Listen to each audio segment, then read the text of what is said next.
बेटी, बात बात पे घर छोड़ना अच्छी बात नहीं। इतनी रात को किसका फ़ोन हो सकता है? सावित्री जी अपने पति से कहती हुई फ़ोन उठाने चली गई। घड़ी पर नज़र डाली तो देखा रात के 1 बजे है। अनहोनी की आशंका से फ़ोन उठाया। उधर से आवाज़ आई, हेलो मम्मी। सावित्री जी, क्या हुआ बिटिया? इतनी रात को फ़ोन कैसे किया? वहाँ सब ठीक है ना? बेटी, माँ, कुछ भी ठीक नहीं है। मैं घर से बाहर निकल गई हूँ। पापा को भेजो, मुझे यहाँ से ले जाएं। मैं एक पल भी यहाँ नहीं रहूँगी। सावित्री जी, अच्छा अच्छा भेजती हूँ। इतनी रात को घर से कोई निकलता है क्या भला? बेटी, मम्मी, हलवाई की दुकान के पास हूँ। और सिमी बिटिया ने यह कहकर फ़ोन काट दिया। सावित्री जी ने जल्दी जल्दी अपने पति दिवाकर जी को पूरी बात बताई। दिवाकर जी ने गाड़ी की चाबी उठाते हुए कहा, पागल है क्या ये सिमी? इतनी रात घर से निकल गई है। कुछ ऊंच नीच हो गई तो कौन जिम्मेदारी लेगा? सावित्री जी अपनी बेटी का गुस्सा और जिद से भली भांति परिचित थी। ये घर से निकलने की आदत उसकी नई भी नहीं थी। 4-5 घंटे बाद खुद घर चली जाती है। पति को धमकी से काम कराना आदत सी हो गई थी उसकी। आज रात को पहली बार वह घर से निकली थी। सावित्री जी ने पति को भेज सिमी के पति साहिल को फ़ोन किया। हेलो साहिल बेटा, आज फिर कुछ हुआ है क्या? साहिल, मम्मी जी नमस्ते। आज उसे अपने घर ले जाइए और फिर वापस न भेजिएगा। उसके नखरे और डिमांड अब मेरे बलबूते से बाहर हो गई है। कुछ भी बोलो तो घर छोड़ने की बात करती है। पिछली बार मुझसे बिना पूछे डायमंड सेट ले आई। आज तक पूरे पैसे नहीं दे पाया हूँ। मना किया तो कहने लगी, मेरे घर में हैसियत ही क्या है, नौकरानी की जो खाने और कपड़े पे रहती है। आज मेरे क्लाइंट आए थे, उनके साथ मैं डिनर पे गया था। 10:30 बजे घर आया तो मैडम नदारद थी। फ़ोन पे पूछा तो कहने लगी, फ्रेंड्स के साथ पब में हूँ, आती हूँ कुछ देर में। 12:30 बजे आई तो मैंने इतना ही कहा कि सिमी इतनी रात अकेले बाहर रहना ठीक नहीं है। हम दोनों होते तो ठीक भी था। मुझ पे उल्टा बरस पड़ी और घर से निकल गई। अब मम्मी जी बर्दाश्त नहीं होता। सावित्री जी, अच्छा बेटा, कल बात करेंगे। सावित्री जी ने फ़ोन काट दिया। बेटी जिद्दी और गुस्सैली के साथ साथ अब अलग ही रुआब दिखाने लगी थी। जमाई सीधा पड़ता है तभी सहन कर रहा था, और कोई होता तो इसे सहन न करता। दिवाकर जी अपनी बेटी को घर ले आए। रास्ते में उन्होंने एक बात भी नहीं की उससे। दिवाकर जी परेशान भी थे और ये देख और भी निराश थे कि उनकी बेटी ने शराब भी पी रखी थी। उनके संस्कार में क्या कमी रह गई?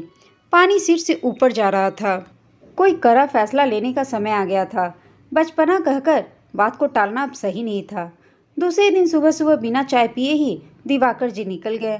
जमाई से पूरी बात की। दोहिते को लेकर घर आ गए। सिमी ने अपने बेटे गुड्डू को देखा तो पूछा, ये कब आया? बेटा साहिल छोड़ गया है। आज वो तुम्हारा सामान और डाइवोर्स पेपर भी भेज देगा, उसके पापा ने कहा। सिमी ने कहा, इसका क्या मतलब है पापा? मतलब ये कि वो तुम्हें अपने साथ नहीं रखेगा। गुड्डू का खर्चा वो देगा, पर तुम्हें वो आज़ाद कर रहा है। अच्छा है बेटा, तुम अब अपनी ज़िंदगी अपनी शर्तों पे जीना। आज मैं भी ब्रोकर से बात करके तुम्हें एक कमरे का फ्लैट भाड़े का दिला देता हूँ। साथ ही तुम अपनी नौकरी की तलाश आज ही शुरू कर दो। तुम्हें और तुम्हारे भाई दोनों को किसी पर आश्रित नहीं रहो। भाई तो सेटल हो गया, अब तुम भी सेटल हो जाओ। सिमी, पापा, मैं यहाँ आपके पास ही रह लूँगी। बेटा रह लेती, ये घर तुम्हारा ही है। पर बेटा, मैंने और तुम्हारी मम्मी शुरू से नियम और कायदे से रह रहे हैं। इस घर में तुम एडजस्ट नहीं कर पाओगी। तुम आज़ादी पसंद करती हो, जो यहाँ रहकर तुमसे नहीं हो पाएगा। दिवाकर जी ने अपनी बेटी से कहा। सिमी को सितारे नजर आने लगे थे, लेकिन डाइवोर्स के पेपर देख असली झटका लगा। पूरी सिट्टी पिट्टी गुम हो गई उसकी। खुद को कमरे में बंद कर लिया। शाम को पापा दिवाकर जी ने दरवाज़ा बजाया। बेटा तुम्हारा सामान आया है, देख लो। सिमी, पापा ने पीजी में दूसरे दिन ही सिमी को भेज दिया। कहा, जब तक नौकरी न लगे पीजी में रहो, तब तक हम फ्लैट देखते हैं। गुड्डू नानी के पास खुश है। सिमी रोज़ साहिल को फ़ोन करती, पर साहिल ने फ़ोन नहीं उठाया। सिमी की सारी गर्मी 20 दिनों में ही ढह गई। सिमी को 20,000 की एक जॉब भी दिवाकर जी ने अपने दोस्त से कहकर लगवा दी। सिमी, फ्लैट देख लेता हूँ, अब 5,000 में एक कमरा मिल रहा है। दिवाकर जी ने कहा। सिमी, पापा मैं पीजी में ही ठीक हूँ। 5 महीने में सिमी पूरी बदल गई थी। सावित्री जी ने बेटी से कहा, बेटी तुमने अपना क्या हाल बना लिया है। सिमी, मम्मी मेरे कर्मों का फल है। मैंने साहिल का कभी ध्यान नहीं रखा, जबकि वो मेरा पूरा ख्याल रखता था। बेटा, सुबह का भूला अगर शाम को घर लौट आए तो उसे भूला नहीं कहते। साहिल से मिल लो, माफ़ी मांग लो। सिमी, किस मुंह से माफ़ी मांगूं और किस किस चीज़ के लिए माफ़ी मांगूं माँ। पापा जी का जन्मदिन था। रेस्टोरेंट में मम्मी पापा ने बेटी और जमाई को आमने सामने खड़ा कर दिया। सिमी कुछ बोल ना पाई, पर आंसू ने सब बयां कर दिया। सिमी और साहिल में सुलह हो गई। सिमी अब घर लौट आई है और वह नौकरी के साथ साथ अब घर को भी संभाल रही है।